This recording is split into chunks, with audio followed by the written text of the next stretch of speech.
আসসালামু আলাইকুম। কেমন আছেন সবাই?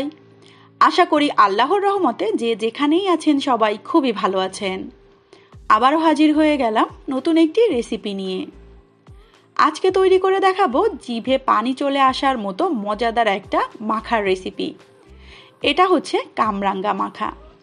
এই কামরাঙ্গাটা নর্মালি অনেক বেশি মিষ্টি ছিল, তারপরও মাখানোর পরে তো খেতে হয়েছিল অসম্ভব মজার। চলুন তাহলে এই মজাদার কামরাঙ্গা মাখার পুরো প্রস্তুত প্রণালী দেখে আসি। মাখা করার জন্য যতটুকু পরিমাণ দরকার আমি কামরাঙ্গাগুলো নিয়ে খুব ভালোভাবে ধুয়ে পরিষ্কার করে নিয়েছি। আর এখন এই পরিষ্কার কামরাঙ্গাগুলোকে জাস্ট নর্মালি চিকুন চিকুন করে টুকরো করে নিতে হবে। আর এর ভেতরে এক্সট্রা কোনো বিচি নেই, এই জন্য নর্মালি জাস্ট আমি কিউব আকারে কেটে নিচ্ছি। আপনারা আপনাদের পছন্দ মতো যে কোনো শেপে কেটে নিতে পারেন। যতগুলো কামরাঙ্গা আমি মাখা করব ততগুলো একই প্রসেসে কেটে নিয়েছি।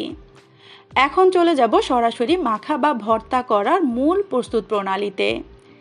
এখানে বড় সাইজের একটা বোল নেবেন, এতে করে ভর্তা করতে অনেক বেশি সুবিধা হবে। নিয়ে নিচ্ছি এক মুঠো পরিমাণ তেঁতুল। তেঁতুলটাকে পর্যাপ্ত পরিমাণ পানিতে আমি এক সাইডে ভিজিয়ে রেখেছিলাম, এতে করে তেঁতুলটা খুব ভালোভাবে কামরাঙ্গার সঙ্গে মিশে যাবে। তারপর নিয়েছি 6টা শুকনা মরিচ। মরিচটাকে তেলের মধ্যে না ভেজে শুকনো কড়াইয়ে টেলে নেবেন, এতে করে স্মেলটা খুব ভালো আসবে। স্বাদ মতো লবণ দিয়ে সমস্ত উপকরণ খুব ভালোভাবে একটু মাখিয়ে নিচ্ছি। একটু সময় নিয়ে মাখাবেন, এতে করে তেঁতুলের গায়ের যে টক অংশ সেটা কিন্তু খুব সহজে বের হয়ে আসবে। তারপর দিয়ে দিচ্ছি এখানে হাফ চামচের মতো বিট লবণ। লবণটা একটু পরিমাণে কম দিয়েছিলাম এই বিট লবণটা ব্যবহার করার জন্য। তারপর দিয়ে দিচ্ছি এখানে 3 চামচের মতো চিনি। যেহেতু কামরাঙ্গাটা মিষ্টি ছিল সেই জন্য জাস্ট স্বাদের ব্যালেন্সের জন্য সামান্য একটু চিনি ব্যবহার করলাম। আপনারা চাইলে এটা স্কিপ করে যেতে পারেন।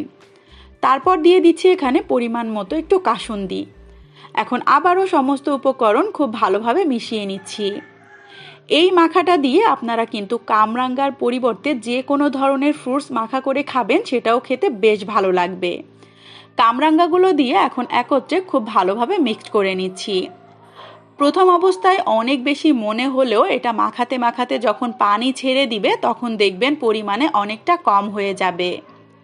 আর মাখানো মাত্রই তো আমার জিভে পানি চলে এসেছিল, এই জন্য কিন্তু আমি সহ্য করতে না পেরে মাখানো শুরু থেকে শেষ পর্যন্ত এভাবে করে তুলে তুলে খাচ্ছিলাম।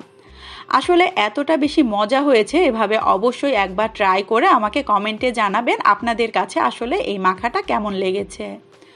ফাইনালি আমি একটা সার্ভিং বাটিতে সার্ভ করে নিয়েছি, কারণ নর্মালি যে কোনো খাবার পরিবেশন যদি সুন্দরভাবে করা হয় সেটা খেতেও কিন্তু বেশ ভালো লাগে।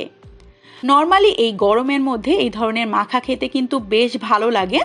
অবশ্যই রেসিপিটা ভালো লেগে থাকলে পরিবার পরিজনের সাথে একবার হলেও এটা শেয়ার করে দেখবেন। আশা করি আপনার পাশাপাশি তারাও বেশ পছন্দ করবে। তৈরি হয়ে গেল খুবই সহজভাবে মজাদার একটা কামরাঙ্গা মাখার রেসিপি। আশা করি আমার আজকের এই সহজভাবে তৈরি করা মাখার রেসিপিটা আপনাদের কাছে খুবই ভালো লেগেছে। রেসিপিটা যদি সত্যিই ভালো লেগে থাকে চ্যানেলটাকে সাবস্ক্রাইব করে চ্যানেলের সাথেই থাকবেন। রেসিপিতে লাইক অ্যান্ড কমেন্ট করবেন, বেশি বেশি করে শেয়ার করবেন। ধন্যবাদ। আল্লাহ হাফেজ সবাইকে। আসসালামু আলাইকুম।